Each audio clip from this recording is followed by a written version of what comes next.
স্বাগত জানাই medicine plus health চ্যানেলে।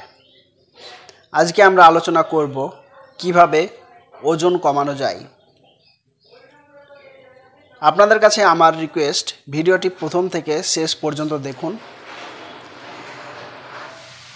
এই ভিডিওটি প্রথম থেকে যদি শেষ পর্যন্ত দেখেন তাহলে আর অন্য ভিডিও দেখার প্রয়োজন হবে না।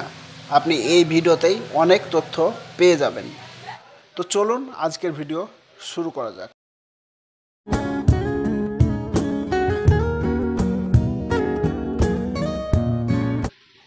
আজকে আমরা 10টি পয়েন্ট বলবো যা আপনাদের প্রতিদিন ফলো করতে হবে। আর এই 10 নম্বর পয়েন্টে থাকবে আপনার শরীরে কত কেজি বাড়তি মেদ আছে তা হিসেব করে বের করা, এবং প্রতিটি পয়েন্টে থাকছে গুরুত্বপূর্ণ তথ্য। তাই ধৈর্য সহকারে ভিডিওটি প্রথম থেকে শেষ পর্যন্ত দেখুন। 1 নম্বর পয়েন্ট, জল খাওয়ার অভ্যাস। যখন খেতে বসবেন তখন খাবার আগেই 1 থেকে 2 গ্লাস জল খেয়ে নিন। এতে আপনার পেট অনেকটা ভরে যাবে এবং আপনি তুলনামূলক খাবার কম খেতে পারবেন। এছাড়াও সবসময় জল বেশি খাওয়ার চেষ্টা করুন। বেশি জল খেলে শরীরে জমে থাকা টক্সিন এবং শর্করাকে শরীর থেকে বের করতে সক্ষম জল।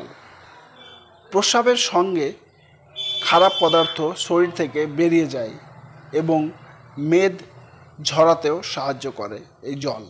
প্রথম দিকে জল খেতে অভ্যস্ত না থাকলেও আস্তে আস্তে সেটি অভ্যাসে পরিণত হবে। পয়েন্ট নাম্বার 2, নিয়মিত শরীরচর্চা করতে হবে। ওজন কমাতে হলে নিয়মিত শরীরচর্চা করতেই হবে। শুধু শরীরচর্চা করলে হবে না, সাথে ঘামও ঝরাতে হবে।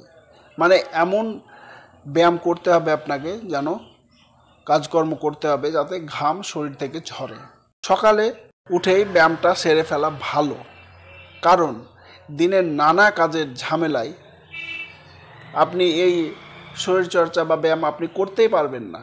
তাই সকাল সকাল যদি এই ব্যায়ামটি সেরে ফেলেন, এই শরীরচর্চার মধ্যে আপনি বিভিন্ন কাজ করতে পারেন।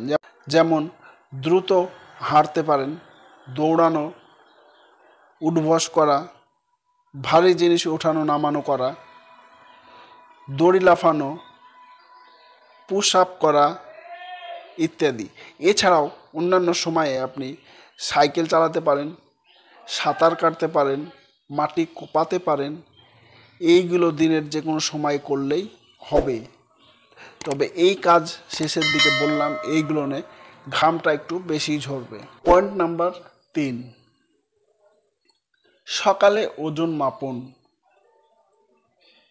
গবেষণায় দেখা গেছে যারা নিয়মিত ওজন মাপে তারা দ্রুত ওজন কমাতে বেশি সফল হয়। প্রতিদিন ওজন মাপলে এবং যদি দেখেন ওজন বেশি, তাহলে স্বাস্থ্যকর অভ্যাস করার ইচ্ছা আপনার মনে জাগতে পারে। ফলে এটি ভালো দিক। ওজন মাপার নিয়ম হলো সকালে বাথরুম সেরে একই ধরনের কাপড় পরে প্রতিদিন ওজন মাপা উচিত এবং তারিখ অনুযায়ী নথিভুক্ত করা উচিত। আপনি ডায়েরিতে তারিখ ওয়াইজ নোট করতে পারেন কবে কত কেজি হলো, বা ক্যালেন্ডারও করতে পারেন।